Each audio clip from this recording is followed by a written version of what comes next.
Thank you for that, Mark. Good evening, everyone.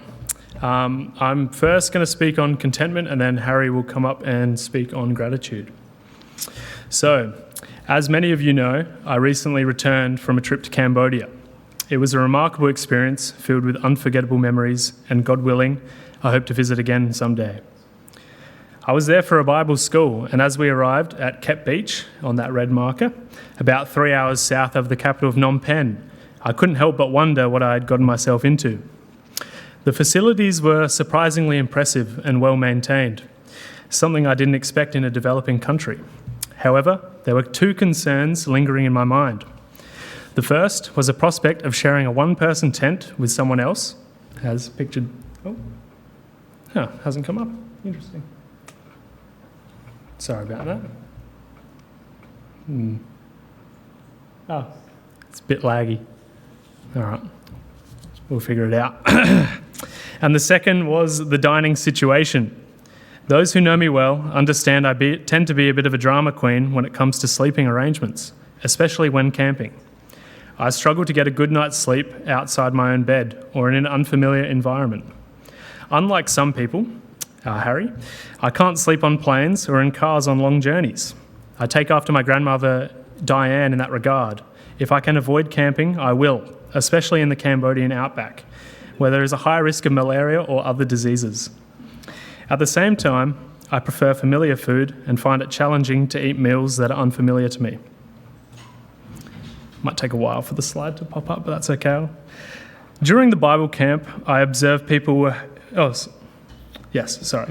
During the Bible camp, I observed people who were happy with not much. The Cambodian people were often seen laughing and having a great time, while I felt I started off the camp on a negative note.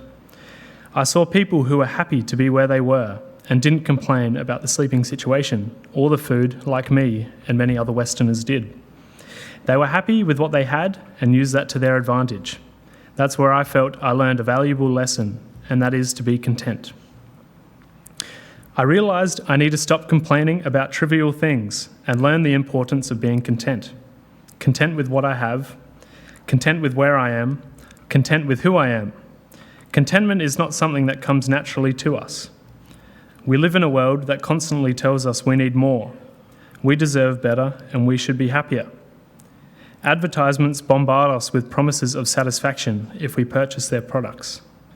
We are tempted to compare ourselves with others who seem to have it all. Restlessly dissatisfied with our lives, we are always seeking the next best thing that will bring us happiness. But the Bible tells us a different story. The Bible tells us that contentment is not found in the things of this world, but in God. Contentment is not dependent on circumstances, but on Christ. Contentment is not a feeling, but a choice. Contentment is a secret that we can learn from the Apostle Paul, who wrote these words from a prison cell. I have learned to be content, whatever the circumstances. I know what it is to be in need, and I know what it is to have plenty. I have learned the secret of being content in any and every situation, whether well-fed or hungry, whether living in plenty or in want. I can do all this through him who gives me strength. And that's from Philippians 4, verse 11 to 13. So, how did Paul learn to be content?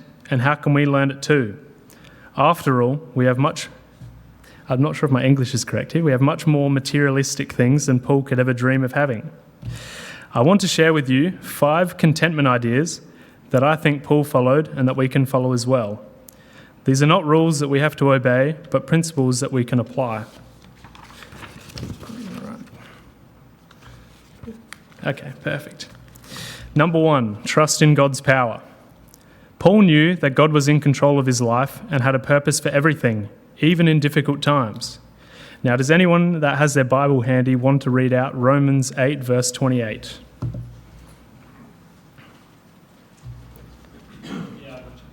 All right, thanks, Riley. All right. We know that for those who love God, all things work together for good, for those who are called according to his purpose. Perfect. Paul's trust in God's power challenged me to examine my own tendencies. Sometimes I find myself focusing on what I lack, comparing myself to others, or getting discouraged by circumstances. But remembering Paul's perspective shift inspires me to refocus on the blessings I already have in Christ. It's not about ignoring challenges, but appreciating the gifts alongside them. This shift in perspective brings a deeper sense of gratitude and contentment, no matter the situation. Number 2, being content during hardships. And if someone could pull up 2 Corinthians 11 and read verse 23 to 28.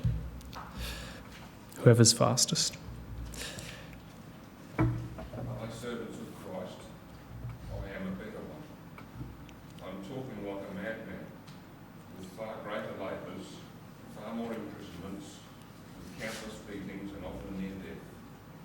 5 times I received at the hand of the Jews the 40 lashes less one. 3 times I was beaten with rods. Once I was stoned. 3 times I was shipwrecked. A night and a day I was adrift at sea. On frequent journeys, in danger from rivers, danger from robbers, danger from my own people, danger from Gentiles, danger in the city, danger in the wilderness, danger at sea, danger from false brothers, in toil and hardship, through many a sleepless night, in hunger and thirst, often without food, in cold and exposure. And apart from other things, there is the daily pressure on me of my anxiety for all the churches. Thank you, Brenton. In this passage, as Brenton read out, Paul lists the many hardships he has endured for the sake of the gospel, including beatings, imprisonments, shipwrecks, and dangers from both enemies and false brothers. Yet, despite all these challenges, he writes, I have been in labour and toil. I have spent many sleepless nights. I have been hungry and thirsty. I have been exposed to cold and nakedness. And besides everything else, I face daily pressure from my concern for all the churches. I'd like you to think about a time you faced difficulty. Did you find purpose in it? Can you reframe a current challenge to see a potential for growth and contribution to God's plan? Remember, contentment isn't about being happy with every circumstance, but about finding inner peace and purpose even when things are tough. Let's let Paul's example inspire us to cultivate resilience and discover the deeper contentment that comes from knowing we're a part of something bigger than ourselves. Number 3, be content with what you have. Paul was not greedy or jealous of others. He was generous and content. Another reading, if someone would like to read out 1 Timothy 6, verse 6 to 8. I've got a quote. All right, thanks, Sarah. But godliness with contentment is great gain, for we brought nothing into the world, and we can take nothing out of it. But if we have food and clothing, we will be content with that.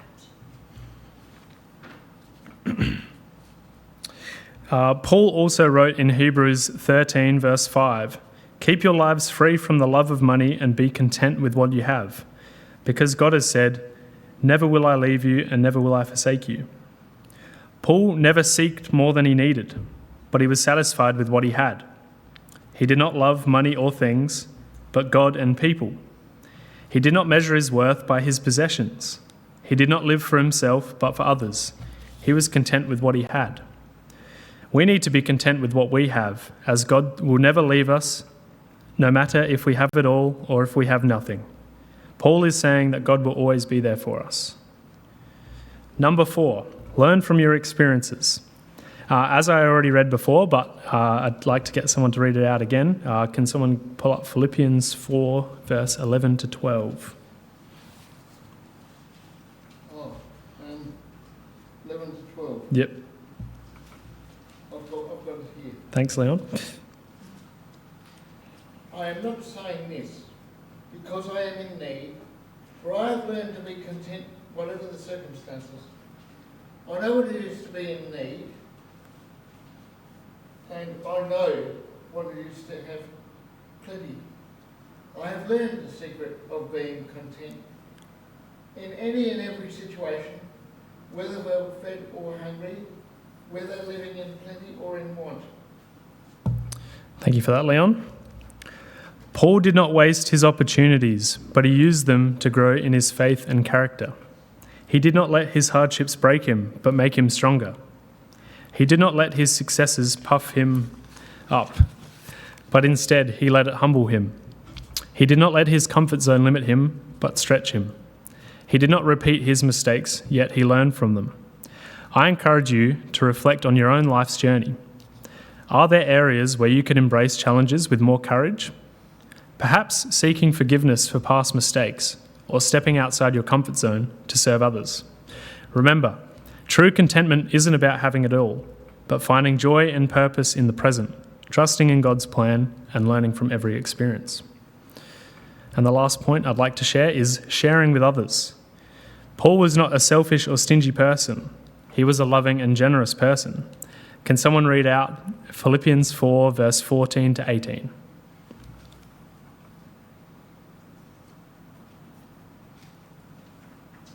Yet it was good of you to share in my troubles. Moreover, as you Philippians know, in the early days of your acquaintance with the gospel, when I set out for Macedonia, not one church shared with me in the matter of giving and receiving, except you only. For even when I was in Thessalonica, you sent me aid again and again when I was in need. Not that I am looking for a gift, but I am looking for what may be credited to your account. I have received full payment and even more. I am amply supplied, now that I have received from Epaphroditus the gifts you sent. They are a fragrant offering, an acceptable sacrifice, pleasing to God. Thank you for that, John. Paul did not hoard his resources, but he shared them with others. He did not take advantage of his supporters, but he appreciated them. He did not seek his own benefit, but the benefit of others. He did not keep his blessings to himself, but passed them on. He did not live for his own pleasure, but for God's. He shared with others. Like Paul, I experienced joy in sharing with others. I had this when I went to the South Korea Bible camp last year. I was swarmed with well wishes, of gifts and invitations to come next year just by being there. We can share our time with others, and I believe that this is more than enough to make a positive impact on someone's life. This act of giving helped me understand that true contentment doesn't come from buying a nice car or the next best phone, but from sharing our blessings and time with others. So these are the rules of being content that Paul followed and that we can follow too. They might not be a piece of cake, but with some grit and trust, they are definitely doable, even though they might not be our default mode. They are a reflection of the awesome power of God working in us. These rules go beyond the ways of the world and bring us in sync with the heavenly principles of the Word. So, what have we learned today? We have learned that God has given us some awesome tips on how to be content and satisfied in life. He wants us to stop chasing after stuff that doesn't last and focus on knowing Him better and loving others more. He wants us to realise that contentment is not just a feeling, but a choice we make every day to follow His ways and trust His plans. So, let's try to live by these tips. Let's trust God and be happy in Him. Be thankful for what we have, learn from our ups and downs, depend on His power, and share with others. If we do that, we will find contentment that nothing in this world can take away from us, a contentment that fills our hearts with joy and peace. Thank you.